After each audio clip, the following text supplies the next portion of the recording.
بسم اللہ الرحمن الرحیم۔ فراست نبوت صلی اللہ علیہ وآلہ وسلم۔ رسول اکرم صلی اللہ علیہ وآلہ وسلم جنگ بدر کے لیے کوچ کر رہے تھے۔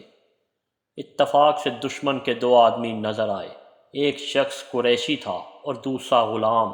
قریشی چھپ گیا مگر غلام گرفتار کر لیا گیا۔ اس سے لوگوں نے دشمن کی تعداد پوچھی، اس نے جواب میں صرف یہ کہا، واللہ ان کی تعداد بہت ہے اور ان کی طاقت بڑی ہے۔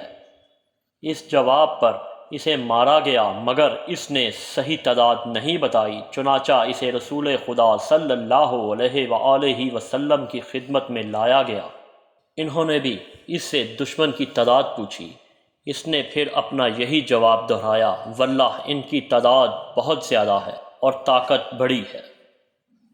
رسول اکرم صلی اللہ علیہ وآلہ وسلم نے سوال کیا کہ تم کتنے اونٹ ذبح کرتے ہو؟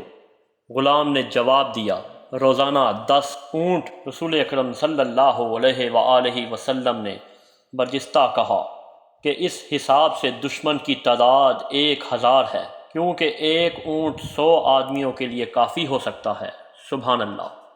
رسول اکرم صلی اللہ علیہ وآلہ وسلم کی فراست کی سمجھ عام انسان کی سمجھ میں نہیں آ سکتی۔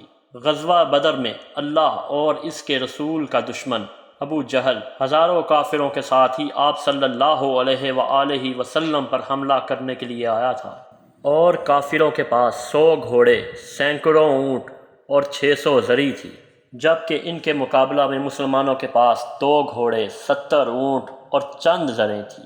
لیکن مسلمانوں کے پاس اللہ کی مدد اور ایمان کی طاقت موجود تھی، اور نبی اکرم صلی اللہ علیہ وآلہ وسلم بھی تمام رات اللہ سے مدد کی دعائیں کرتے رہے، جو کہ اللہ پاک نے قبول فرمائی، اور آپ صلی اللہ علیہ وآلہ وسلم کی کوئی بھی دعا ایسی نہیں جو اللہ رب العزت نے قبول نہ فرمائی ہو۔ جنگ بدر میں 14 مسلمان شہید ہوئے جبکہ 70 کافر مارے گئے اور باقی سب بھاگ کھڑے ہوئے، اور ابو جہل بھی اس جنگ میں قتل ہو گیا۔